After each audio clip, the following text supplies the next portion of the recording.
bakkaar la nun morom yi nu ngi fi kenn du la ci bàyyi. rogo ay ngóor seen ay boom nañu sama gellu war ba sama jàmbaar ja dem na ay man fu ma jëm ay waay wéet naa waay ay waay jur mu dee taxu la yara dal jur mu ni leng te fajul dara yara dal waay ay man fu ma jëm ak wéet ay waay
bismillah asalaamaaleykum mbooloo mi ngeen jégal ma ndax yitte yi rek la woon bismillah waaw kon baax na ba ñëpp teewee maa ngi leen di ñaan ngeen baal ma ci jotaay bii ma woote kër Baye Ali waa Baye Ali lu waram nii mbooloo mépp lii du ma politique. ah man de woowu ma fi kenn ñii ñëpp nga gis woowu ma leen fi te itam parti bi ci boppam woowu leen. nit ñi dëkkuñu ci dëkk bi. ah waaye baax na léegi am nañu firnde ne li lislaam wax mooy bu ay xel yaar amee ci lu demee nii sariya maye nañu bi bàmmeel bi ngir am ci lu leer. dama ne bàmmeel bële suñu mag may sa siis moo fa tëdd te mayuñu kenn ba ci yow gendarme bi nga di ko ubbi. yow sëñ Mor xanaa say nopp neexul carnet bii ngay gis mboolem ña dee ci hôpital ba seen tur a ngi fii ñu bind ak ñaari certificat de décès ak benn bon de sortie ka tëdd ca bàmmeel bële Pierre Henri Thioune le nom de Dieu. waaw néew bi te ñu ko bàyyi fa li mu tëdd donte kon sax ab chrétien la ndax ñu suñu yoonu jullit may nañu sax ne kooku yërëm nañ ko te itam du taseeg mbugalum safara mukk fa mu tëdd. waxoo dëgg. seen diine gënta mag suñ jos yow mii di nga nangoo bàyyi ñu suul sa baay ci segi chrétien. allo waxal. kan xam nga ma xaj bu mooy sa morom xaj xam nga ngay waxal. doomu raam kii sa moromu bàyyi la réew boo ci delloo moo tas sa laa mu ngi ko dal de. bu ñu dee na de. way sa ndey rey na ko.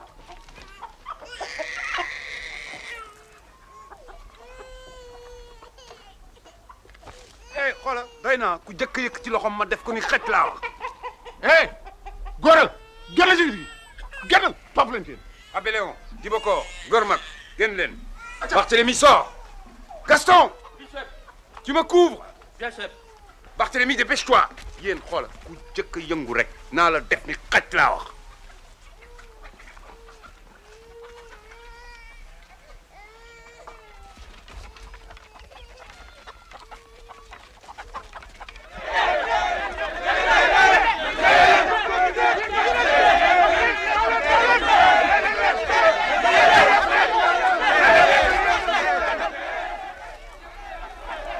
yéen ñii ñëpp ay nafeq ngeen. Elimaan yéefar yi bu nu génnul dëkk bi dañ leen rey de gis ngeen kii yéefar yi dañu koo jënd waaye yow doo coo ñu jiite. du yéen a ma faloon ñeneen ñi ñoo ma faloon te muy dëgg.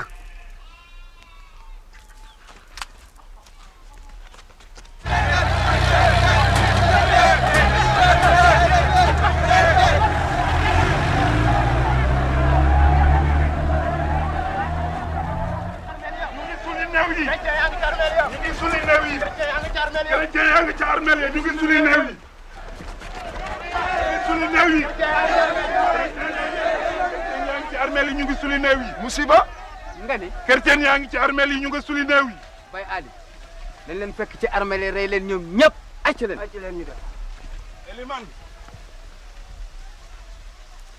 chrétien yaa ngi ci armeel yi ñu ngi suli néew yi ñoom Baye Ali sax nga fa bismillah xawla wala xawata Ismaïla léegi nii la amee ñu dem armée yi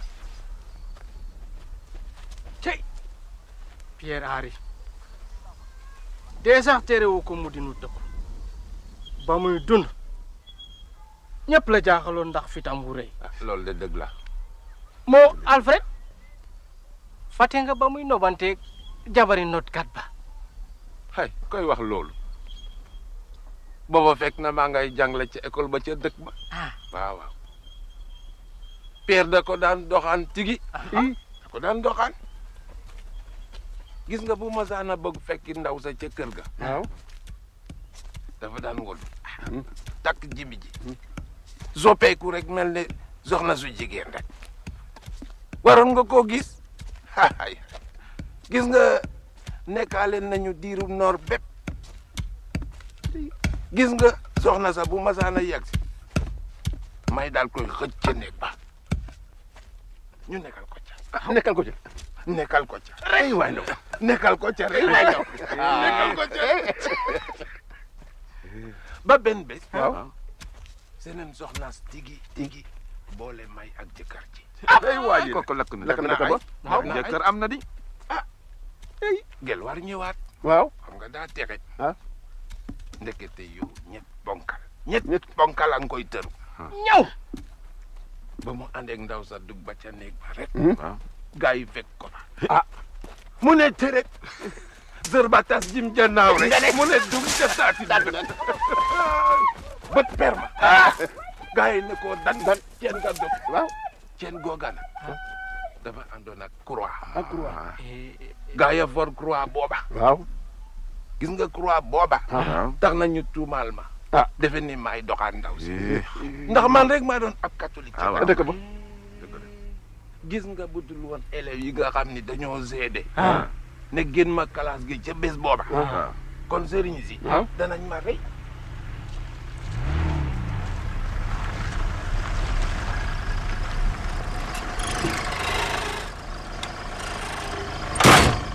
Gaston, tu restes à proximité du carrefour. Hein? Chef.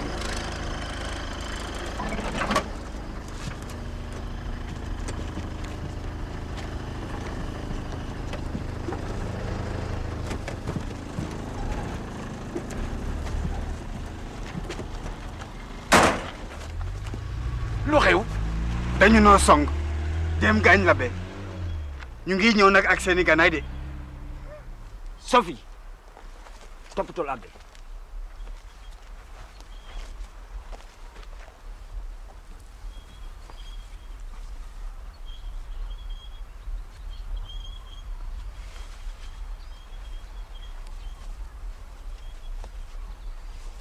Monsieur le gendarme, vous ne réagissez pas lorsqu'on nous agresse? Moi, je vais porter plainte pour tentative d'assassinat par groupe organisé. Une plainte auprès de votre ambassade, monsieur le Français. Mais ne soyez pas ridicule. Je vous ai sauvé d'une mort certaine. Foutaise. Vous manœuvrez pour coucher les intégristes musulmans dans le lit du pouvoir. Et vous vous empressez de récupérer le corps de votre père pour détaler en France. À propos, savez-vous que chaque année, de jeunes Français viennent pour aider les paysans à rentrer les récoltes?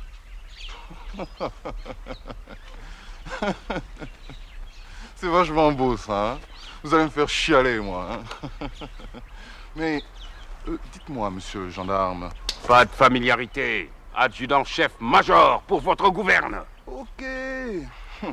Ok. Adjudant-chef major. Ok. Mais, n'avez-vous pas lu que les dons alimentaires et les crédits destinés aux paysans ont été détournés? Que ces magots volés au peuple ont servi à une minorité de dirigeants à acquérir des villas, des châteaux et des appartements en Europe. Et que des sommes énormes dérobées au peuple dorment dans les banques en Europe et que tous ces avoirs mal acquis dépassent même les dettes de leur pays. En effet, j'ai lu quelques articles de presse en ce sens. Ah, là, vous me plaisez, Major. Là, vous me plaisez. Vous êtes un homme de confiance, Major. Partout sur le continent, les jeunes bougent, font éclater les carcans du monopartisme, imposent la démocratie, souvent au prix de leur vie. Oui, la jeunesse africaine fait du très bon travail. À ce propos, Monsieur Toun, dites-moi, de quel côté se situe votre action? Vous avez volontairement choisi l'exil? Je veux dire, votre fuite vers d'autres cieux plus cléments? Monsieur Toun, veuillez rejoindre vos frères en religion. Je ne dis pas vos compatriotes.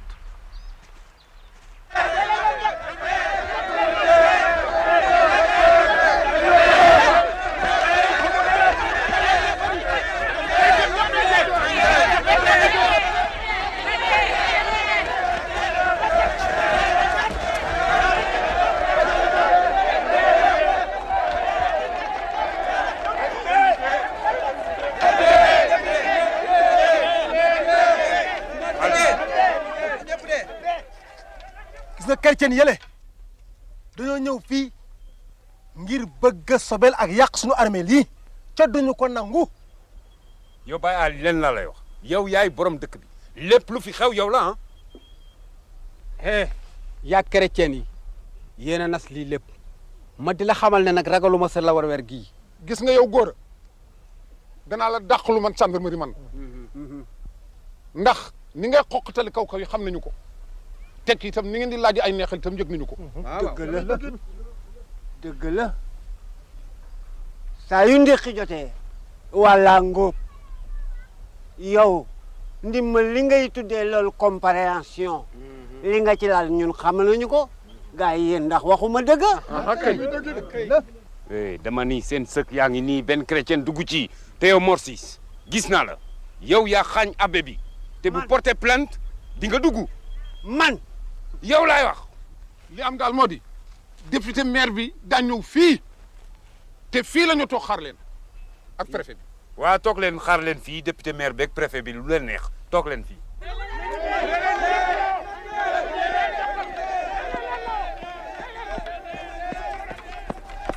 hey taxaw leen taxaw leen.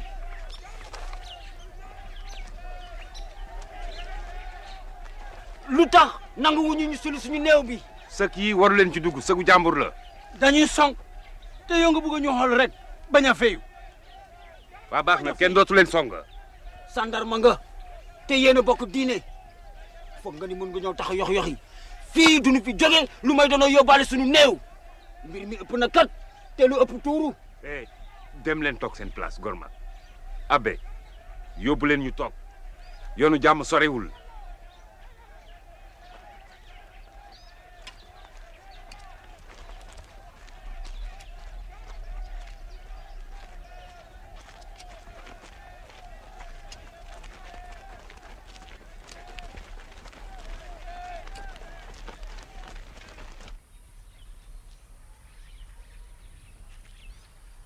Tiens, Barthélemy, on porte à présent des lunettes?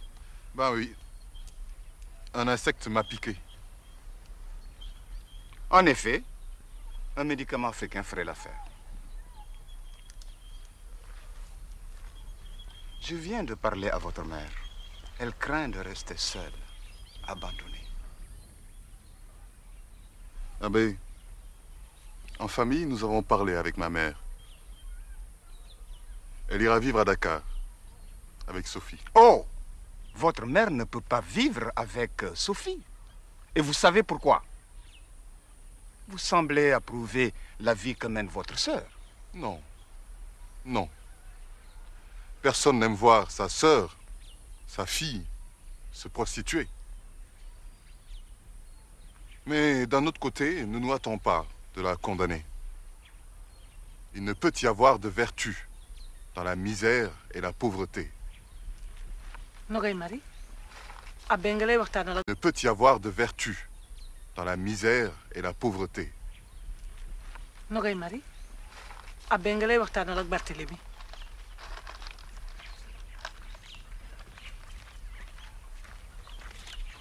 maam maru leen. doy na.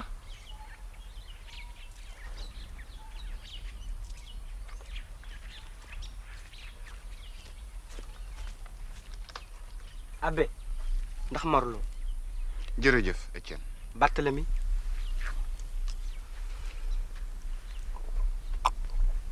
merci Étienne. Ilimaan a ngi nii di ñëw.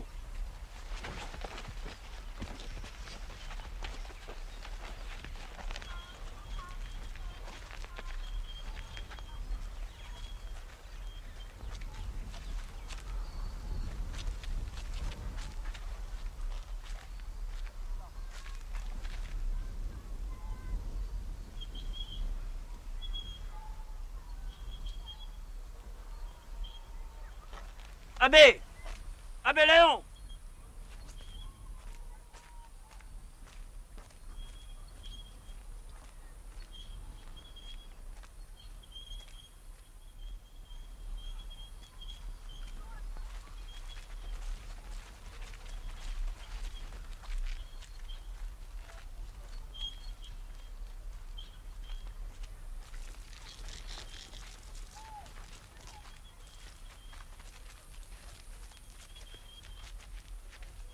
Nogay Mari ngi toog fële ci wetu jaat ji.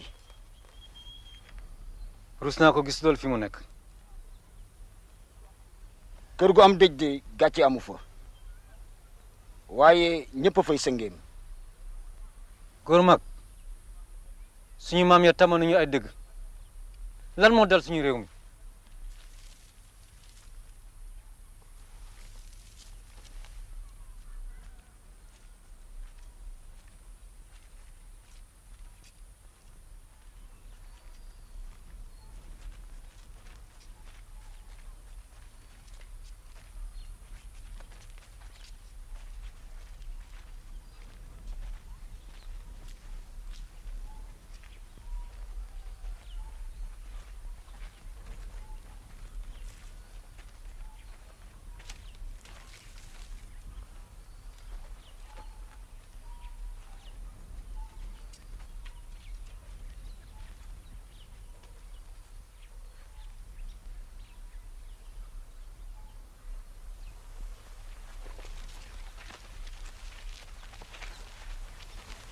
Biram loo ma laaj. lu dal sunu askan wi. lu dal sunu askan wi. dafa jëm ci yoonu sànku. noo toogandoo ci génn gënn gu nu jonge. catholique jullit ñoo bokkoon wenn xew wa. sunu deretu téegal ya woyandoo woon te genn gënn ga mu doon mbégte mu rëy te suñu waajur ya tey sunu royukaay yaa ngi dem benn ak benn càcc gi ak lubalug alalu réew mi ñoo fi nekkum njàmbaar léegi ceew gi jéggi na dayoo déglul suñu waxu njiit yi ñi fi wutu tubaab ya duñu waxati sax suñuy làkk ay seku dëgg te ndaje mag ñi danoo sasoon gelwaar mu jéebaane càcc gi ndax nun askanu ay sakku ndimbal lañu def na ko ci meeting bu ñu doon séddale ndimbal ya boom nanu ko nun nag ngoree di tax na ñu ni cell moo taxit fii mu nekk kerse gaa ngi ñuy muucu nun ay catholique lañu sunu mbokkum diine la ñu suul ci sëgu jullit yee Pierre Henri Thioune Gelwaar waaw xale yi ñuy xool nag lu nu leen di wax. góor mag dégg naa sa wax te xam naa it li nga ci lépp.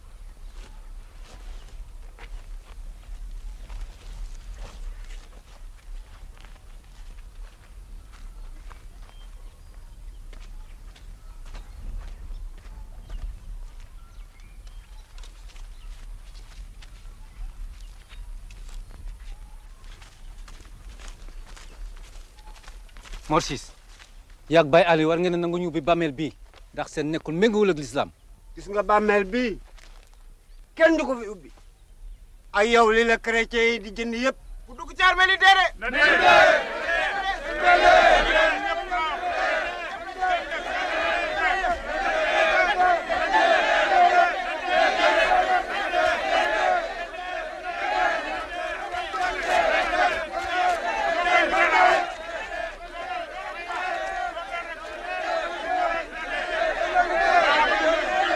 taxawal yi armel moom doo fi dugg. ba yaakaar ngeen ni yéen si li ngeen bëgg di ngeen ko am ci ay fen kese.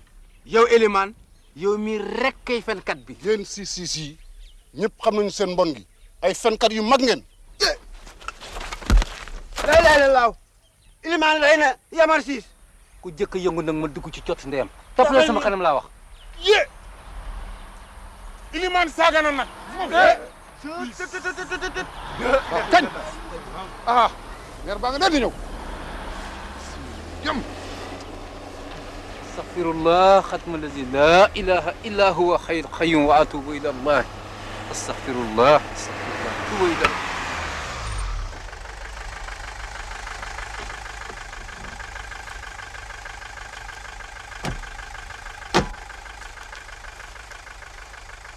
Ablaye, mettez la Mercedes à l'ombre.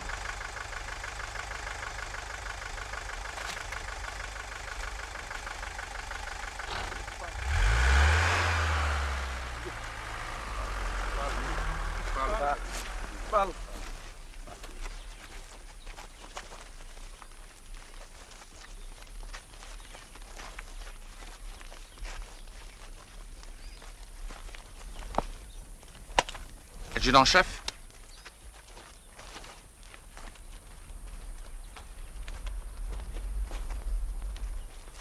Voici le cimetière. Qui vous a prévenu? Le député. Il était en session à l'Assemblée. L'appel de détresse a été lancé par le chef du village, Baye Ali. Après son audience avec le gouverneur, ce dernier m'a ordonné de venir avec lui. Et maintenant, cette histoire, c'est quoi au juste? Une erreur administrative. La famille 6 s'est trompée de cadavre. Mort 6 refuse l'épreuve de confrontation, ouvrir la tombe. Et ce matin, il n'a rien fait d'autre que d'ameuter tous les malfrats de la contrée. Et l'imam, Biram? L'imam, lui, a conseillé d'ouvrir la tombe. Mais le chef du village et les 6 refusent. Baye Ali et les 6 sont de vieilles souches avec des alliances dans la curie maraboutique. Mais qui est ce cadavre que réclament les catholiques? Pierre-Henri Thioune, dit Guelwaar. Merde! Son inhumation a eu lieu hier. Hier, les fils ont découvert la disparition du cadavre de Guelwaar. Aussitôt informé, j'ai réussi à localiser le cimetière. Mon Dieu, je connaissais bien le bonhomme. voilà nag mooy suñu député bu baax bi di monsieur Fall ak suñu préfet bu ñàkk ci ñaan bi waxtaan wi nag tey ñaara ko tëb yéen ñëpp xam ngeen ko wax naa ko léegi mooy monsieur Fall waaye nag balaa ñu jox monsieur Fall kàddu gi dañ koy jox suñu mag suñu xarit muy Guelwaar.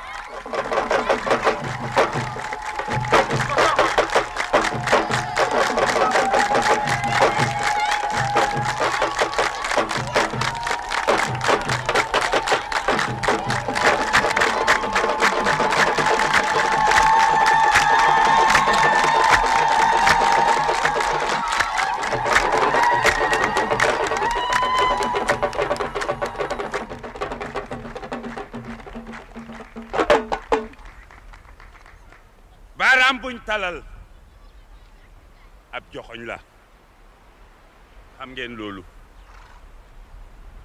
wante juróomi baaraam yuñ talal kuy rom yelwaan la suñu njiit yaa ñu dajale fii ndax xam ngeen lu tax du tous ngir mun a jot ci ndimbal lii dong la te dégg ngeen suñ njiit yi ñuy sant ak di gërëm ngir maande gu amul ab ci suñu tur ñun ñëpp ñi fi nekk ak ñi fi nekkut jagleel ko ñi ñu jox ndimbal lii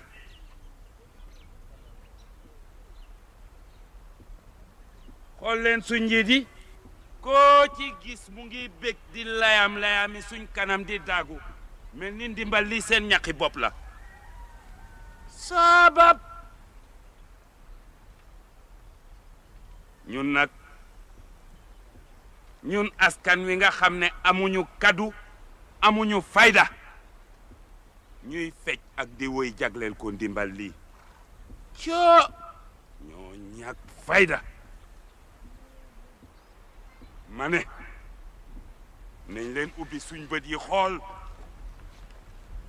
te xam ne ak njoboot munta sosu faites le taire bàyyi koog man kii teele mujj wax ci mbooloo wul ci len lu dul yelwaan gu sax dak te yéen gis ngeen ne xewu may gu mel nii diiru fanweeri at mu ngi am fii ak feneen ndimbal lii ñu ñuy séddale moo ñuy rey na bépp jom ak ngor gu nekkoon ci suñ biir coo ñoo ñàkk jom kenn amatu fi jom ndax xam ngeen ne réew yi ñu yónnee may gi ci jéppi ak tiitar dañuy ree sax fañ dëkk ndax xam ngeen loolu rax ca doli suñu doom yu góor yeeg yu jigéen yi nga xam ne ñu ngi dund ca seen biir foofa ci bitim réew gàcce rey na leen munatuñoo sigi xool kenn ndax gàcce munatuñoo sigi xool kenn ndax gàcce dëgg la suñu réew mi coono gu nekk wàcc na fi mbajal mu nekk wàcc na ci réew mi waaye loolu ñun ñoo ci war a taxaw du kenn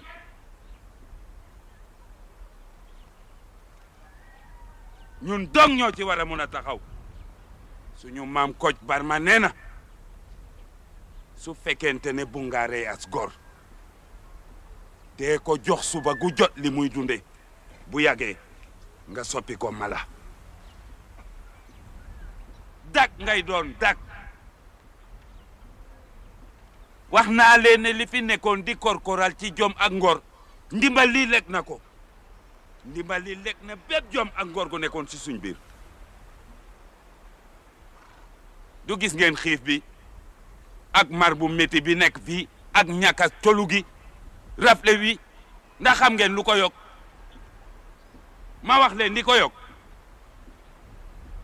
gis ngeen réew ci boppam bu fekkente ne li muy dunde ak di ko wodoo mu ngi ko yaakaar ci réew ni moom gis ngeen réew mooma li ko dale ci doomam ba ci ay seetaatam benn kaddu dong la ñuy xam laaj leen ma ban kaddu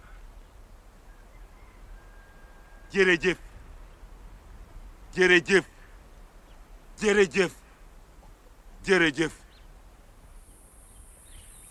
Après son agression, il est mort à l'hôpital. Je ne peux pas répondre de l'agression, mais les propos tenus même en wolof ont été reproduits par la presse internationale. En haut lieu, cela a chauffé. Il faut régler son problème en douce.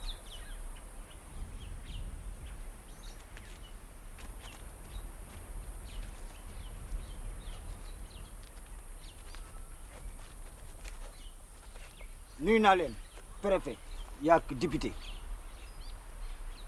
Du Bokor, la Belle-Léon, Gourmac. Salut, monsieur... Barthélemy Thioune. Monsieur Barthélemy. danoo jël si néew Père Henri mi ñu suul seen sëgu julit yii. Votre but est de vouloir déstabiliser ma région. Votre cadavre n'est pas dans ce cimetière. Sachez que l'islam est une religion traditionnelle. Alors là, vous vous gourrez sur toute la ligne. Votre religion vient d'où? Ne me dites pas qu'elle vous vient des rives du Limpopo, du Nil ou du Niger. Votre religion vient d'où? Ne me dites pas qu'elle vous vient des rives du Limpopo, du Nil ou du Niger. Traditionnel, vous dites? Mais vous vous rendez en pèlerinage à la Mecque? C'est en Arabie Saoudite que je sache. Nous, chrétiens, nous nous rendons en Israël, à Jérusalem. C'est traditionnel, hein, tout ça. Et qui es-tu pour me parler de la sorte? Et toi, d'où sors-tu? Je suis le député maire. Je suis citoyen sénégalais, fils de Pierre-Henri Tchoum, décédé des suites d'une agression dont il a été victime. Son corps est dans ce cimetière. Et là, ce sont des citoyens sénégalais de confession chrétienne. Hey, doy na làkk wi ngeen nàmp du ngeen ci wax fii duñu fi jóge ndare dañoo yóbbaale suñu néew dootuma ci dellu si dégg ngeen ko abbé.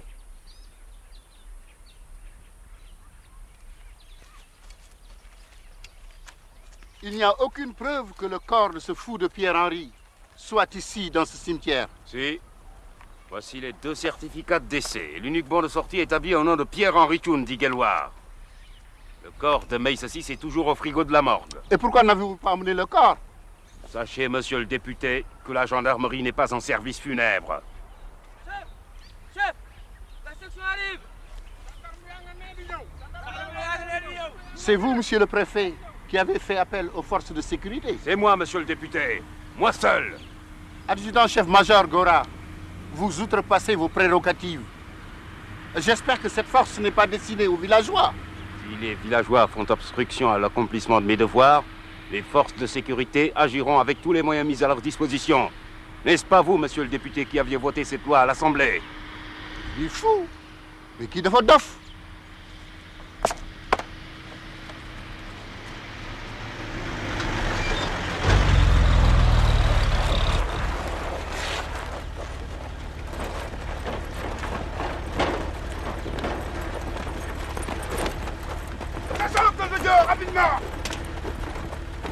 Monsieur le député, nous devons éviter une bagarre entre les catholiques et les musulmans.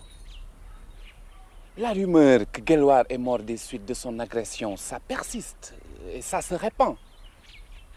Et si l'opposition et la presse internationale s'en emparent, vous voyez ce que je veux dire? Et pour vous, c'est bientôt les élections. Vous devez parler aux paysans maintenant. Colonne de gauche, au pas de course!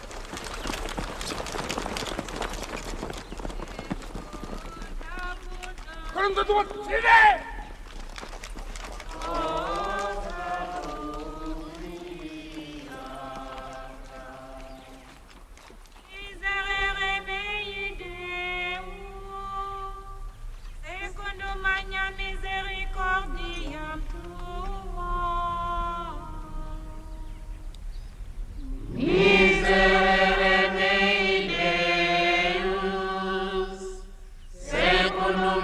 Misericordiam tuam. Asperges meis sopoet non dabo, lavadis meis supernivem Deam babo. Miserere mei Deus, seculum magna misericordiam tuam. Requiem aeterna, dona eis Domine. Miserere mei Deus, seculum magna misericordiam tuam. Et lux perpetuum, lucea Dei. Sandarma yaa ngi nii ku bëgg a toog toog ku leen ragal jéggal naa la man maa ngi toog fii.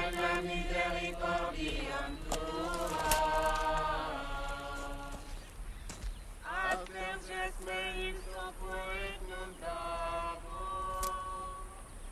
lavadis meis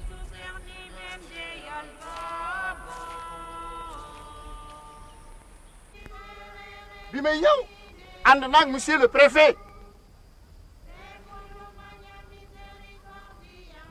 léegi nañu bàyyi gendarme bi ubbi bàmmeel bi seet ki fi nekk maa ngi leen di ñaan ngeen ànd ak tekk ak tey léegi nag kenn ku nekk si yéen na dellu fa mu taxawoon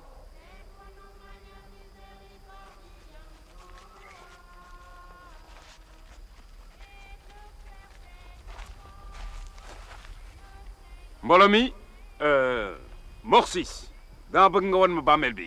bàmmeel bii kenn du la ko fi wan te ñii fii kenn du la ko wan. kenn du la ko fi wan. kenn du la ko fi wan de. kenn du la ko fi wan dara. dara lañ dul wane.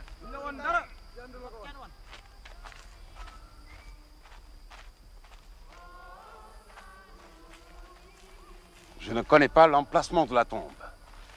Et personne d'entre ces gens ne veut me l'indiquer. Et puis, je ne peux pas les ouvrir toutes. Ah, ça, mon adjudant, c'est votre problème avec les paysans.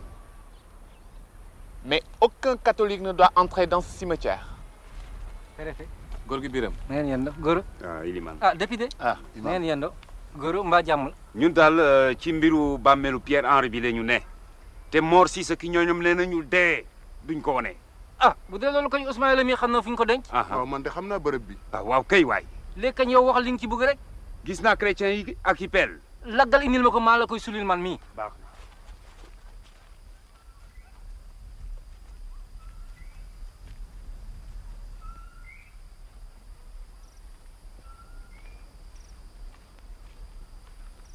السلام عليكم يا أهل الخبور. السلام عليكم كل مسلم والمسلمات. ربنا اغفر لنا إخواننا الذين سبقونا بالإيمان ولا تجعل في قلوبنا غلا للذين آمنوا ربنا إنك رؤوف رحيم. Baye. bàmmeel baa ngi nii. lagal góor jox la peen. dawal gaaw.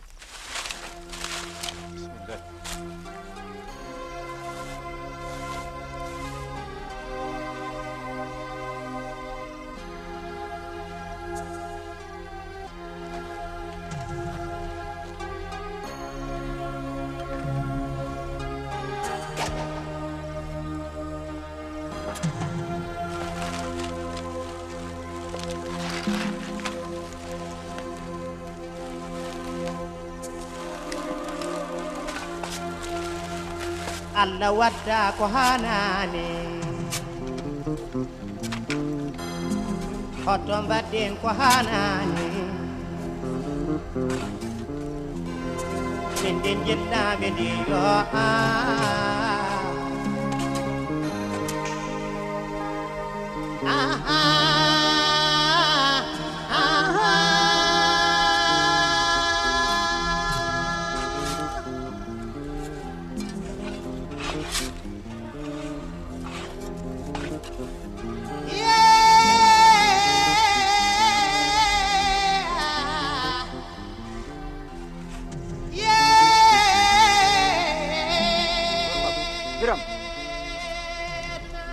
joxuñ seen sër yi ndax mam lu ma ko suturaale.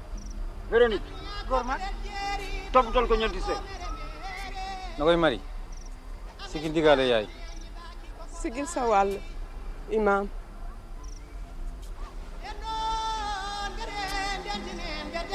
Samba Maxtaar ma Njaay yàgg ma xarit kaay leen gaaw.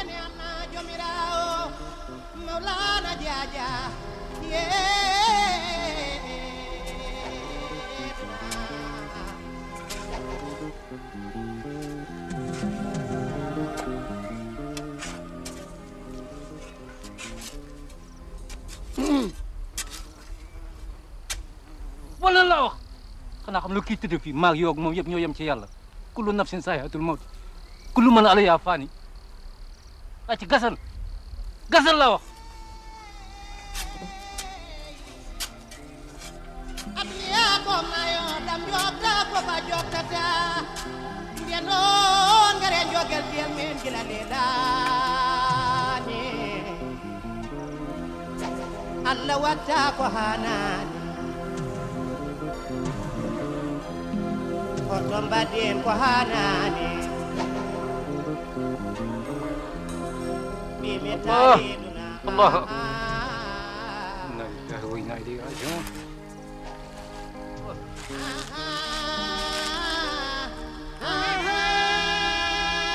Morsis bayale kaay leen député préfet yaa góor kaay leen gis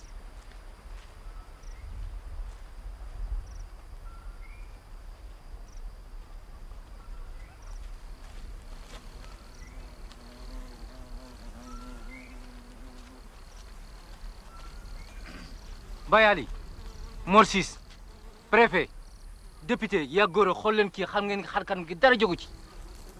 ca dëgg-dëgg kii nag du muy siis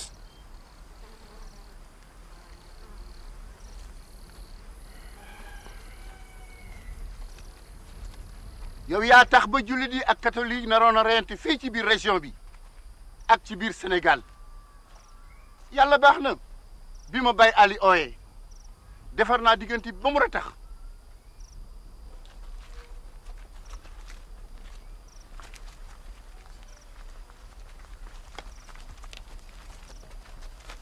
mbooloo mi dama leen di ñaan ñu dellu ca dëkk ba bu ñu demee ñu xaar camion aide alimentaire bi ma leen utal suukar ak meew a ngi ci ceeb ak diwlin a ngi ci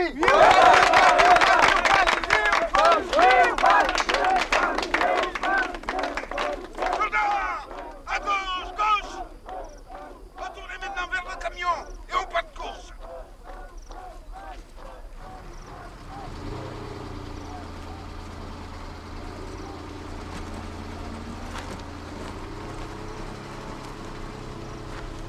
Tout est fini maintenant. On a découvert le corps de votre père. Bah, tout est bien qui finit bien. Vous êtes sénégalais maintenant? Bah, j'ai toujours été sénégalais. Allez, au revoir mon petit. Allez. Et bonne chance. Salut.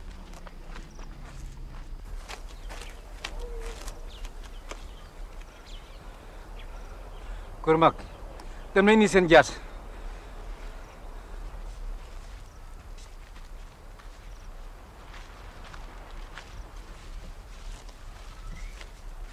mukk lépp ba mu des seen kees gi jox leen ma seen série yi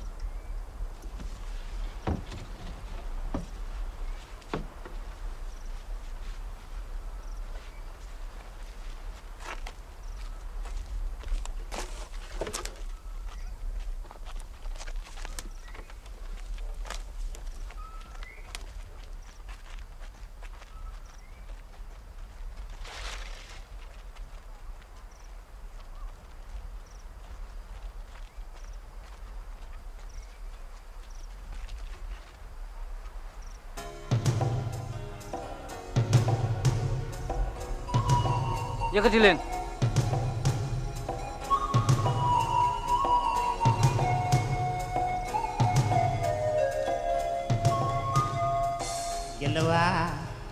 Gelawaro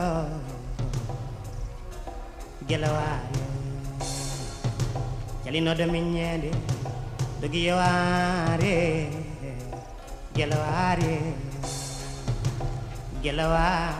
Gelawaro Gelaware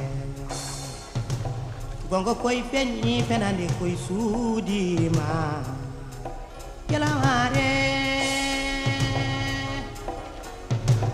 Biram sigil nga képp kuy góor góor mag boo gisatee tal mu yàpp sa noon dàq ko saw yàpp lay lekk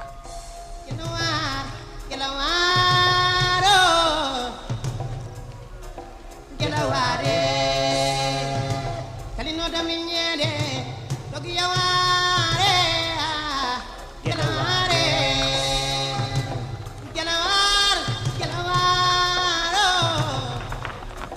Gelaware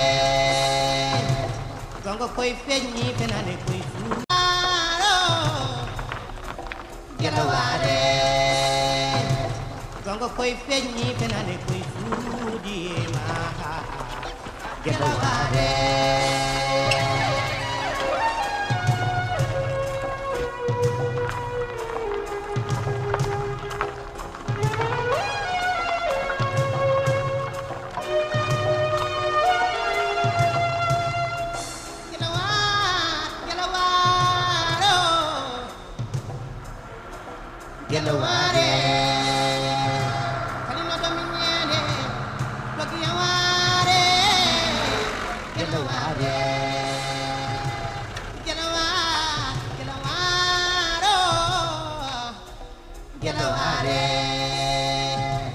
gongo koy feeñi fenande koy suudi ma gelare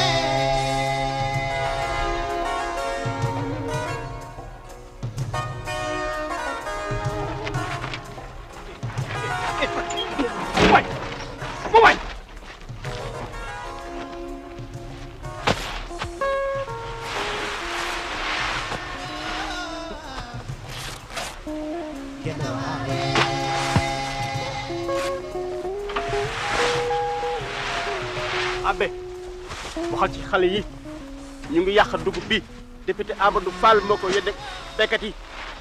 Etienne bàyyi leen li ngeen di def dugub dafa sacré loolu bàkkaar la. Abbé ñun mënuñu dund màgg ci ngir yàlla. Nogoy Mari xoolal li xale yi di def dox ci kaw dugub li araam la. góor mag li araam du lii xale yi def li araam waxu leen ko yéen li araam mooy li ngeen def yéen wax ak seen nawle bële tëdd fee dellu gannaaw war ko loolu mooy li araam.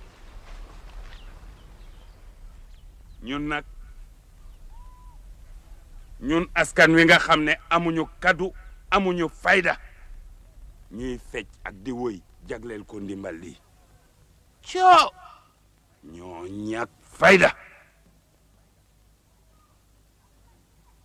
ma ne nañ leen ubbi suñ bët yi xool te xam ne ak njoboot munta sosu sax reen dëgër su sukkandikuwul ci len lu dul yelwaan gu sax dak te yéen gis ngeen ne xewu may gu mel nii diiru fanweeri at mu ngi am fii ak feneen ndimbal lii ñu ñuy séddale moo ñuy rey na bépp jom ak ngor gu nekkoon ci suñ biir coo ñoo ñàkk jom kenn amatu fi jom Allah wadda ko hanani hoto mbaɗɗen ko hanani min den jettaɓe ndi yo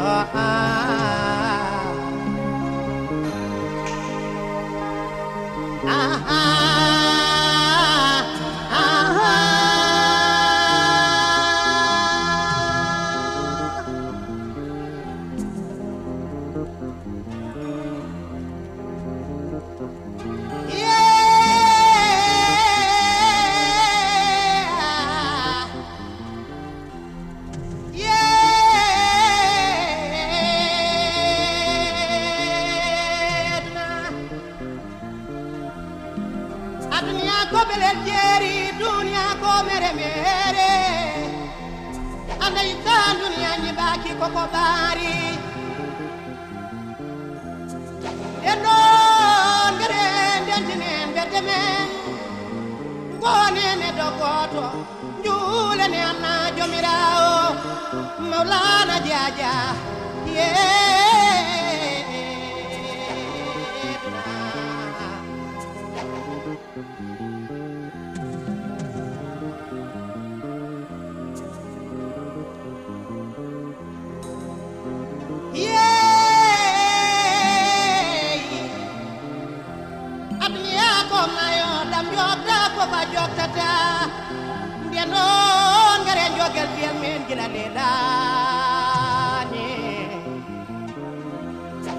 Allah watta ko hanani hoto mbaɗen ko hanani ɓimi tariduna